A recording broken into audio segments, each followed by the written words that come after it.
La reconstruction de Gaza, les efforts déployés par l'Égypte pour contenir la crise et pour acheminer l'aide humanitaire, pour désamorcer la crise, pour reconstruire Gaza, pour établir un État palestinien.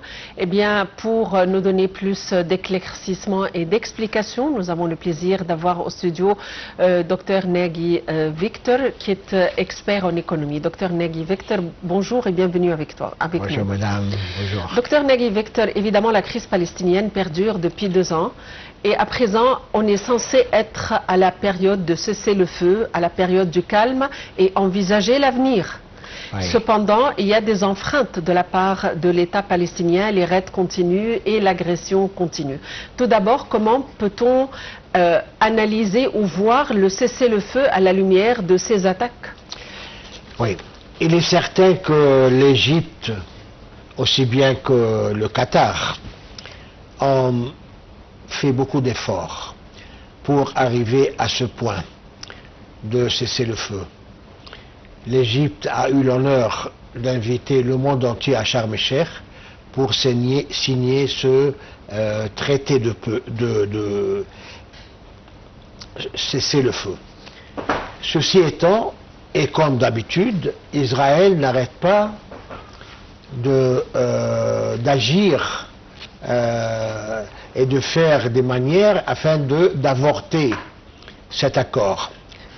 Et l'Égypte, en tant que médiateur très important, principal, essaie toujours de calmer les deux côtés, aussi bien les Palestiniens, Hamas et Israël. Actuellement, la situation est à peu près calme et le monde entier cherche la continuation de ces accords.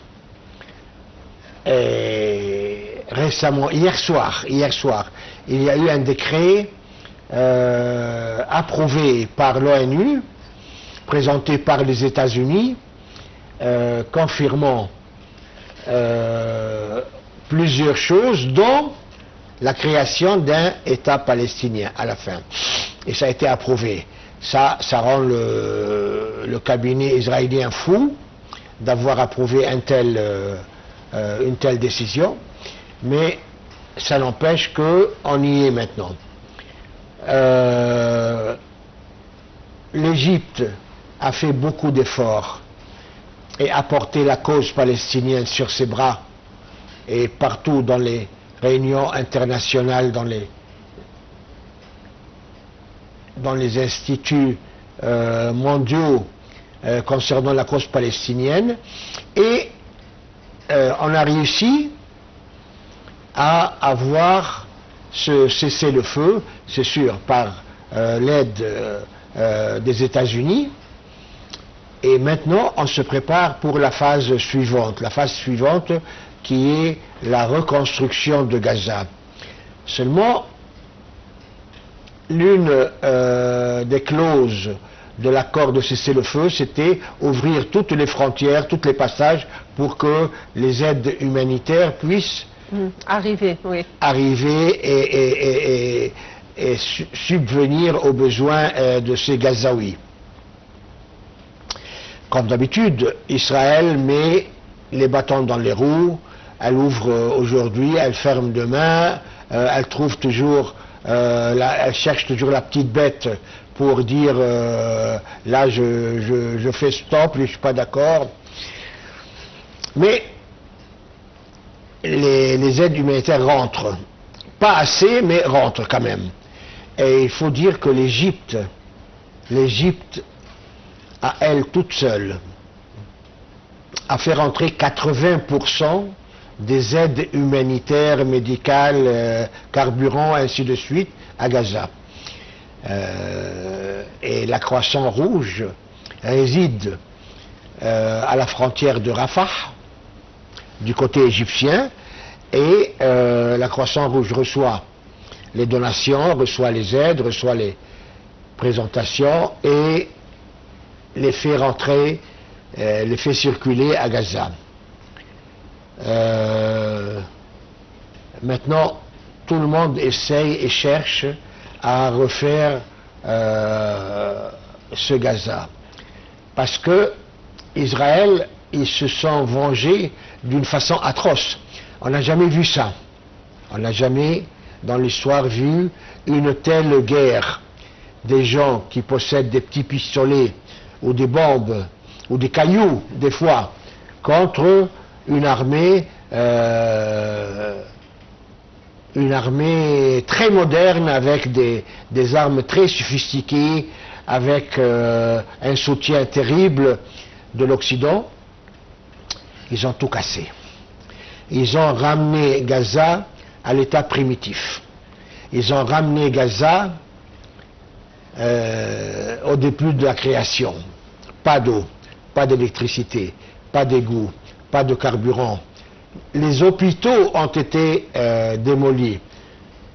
95% des bâtiments résidentiels et administratifs de Gaza. Oui, c'est clair, évidemment, l'histoire de la destruction est claire. L'idée, c'est qu'il y a quand même une violation du cessez-le-feu. Et récemment, le Conseil de sécurité des Nations Unies avait quand même été en voie d'aider ou de prêcher la création et l'établissement d'un État palestinien, avec le soutien d'autres pays qui sont pour, de quelques abstentions. Donc, quelles sont les chances de la mise en exergue d'une telle résolution, l'établissement d'un État palestinien à la lumière de la violation du cessez-le-feu?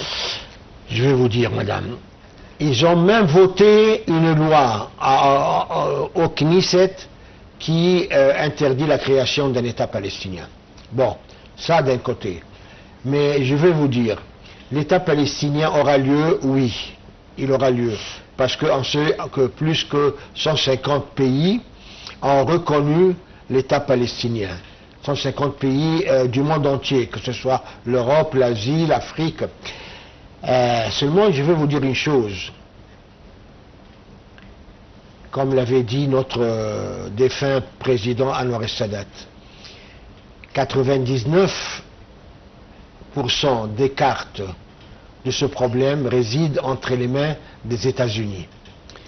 Si les États-Unis soutiennent la solution d'un État palestinien, et ils l'ont dit, ils l'ont déclaré. M. Trump l'a déclaré plusieurs fois, cheminement de la paix pour arriver à créer un État palestinien. D'ailleurs, dans l'intérêt d'Israël, d'avoir cet État palestinien pour calmer le jeu et que les Palestiniens soient souverains de leur pays.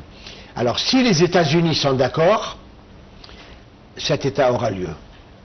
Sinon, moi je ne vois pas comment on pourra arriver à une telle résolution, bien que l'Europe, j'ai assisté moi-même il y a quelques mois à des manifestations à Bruxelles, en Belgique. C'est terrible. Ça hurlait de tous les côtés, et les gens tapaient les pieds au sol. Vive, vive Palestine.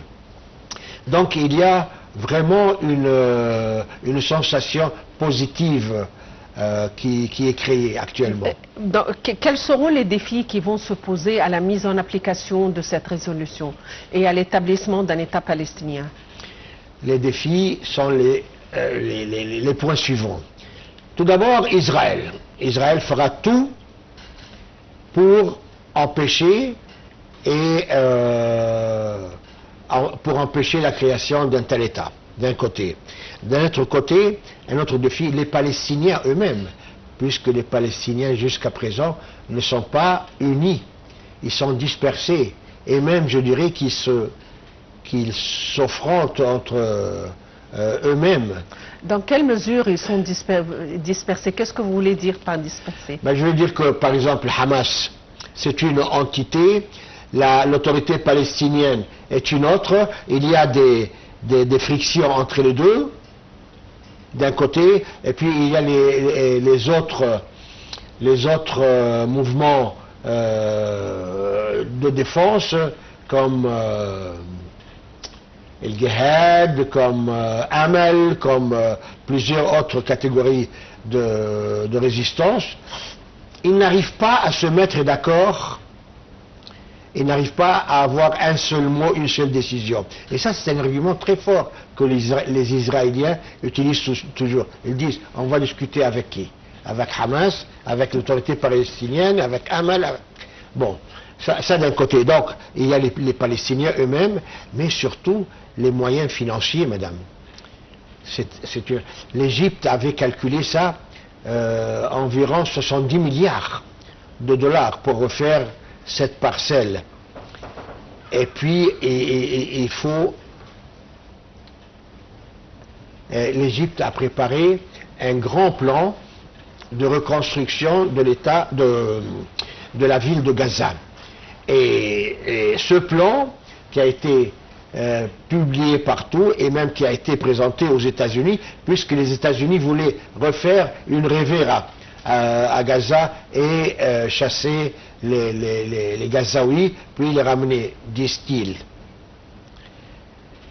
Et l'Égypte a présenté un plan masse avec des étapes de construction, quitte à avoir les gens sur place, mais à les reloger au fur et à mesure, suivant un plan présenté. Je ne sais pas où est-ce qu'il est maintenant, on est arrivé où avec ce plan.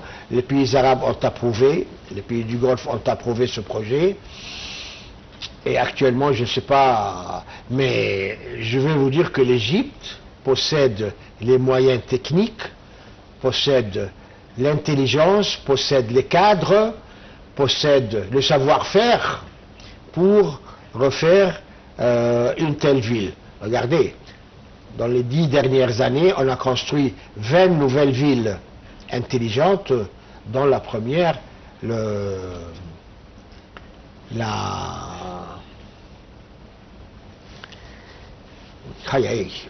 ville administrative, la nouvelle ville administrative, et encore la nouvelle ville de El Alamein. Donc, on sait faire, et on a les moyens et tout. Maintenant, il faudrait les financements, il faudrait la paix pour pouvoir travailler. Sinon, personne ne pourra mettre le pied et travailler. Voilà. Docteur Nagui Victor, vous êtes expert en économie. Merci d'avoir été avec nous aujourd'hui. Eh bien, merci de nous avoir suivis. Reste à vous remercier pour votre attention, à vous souhaiter une excellente fin de journée et à la prochaine. Merci.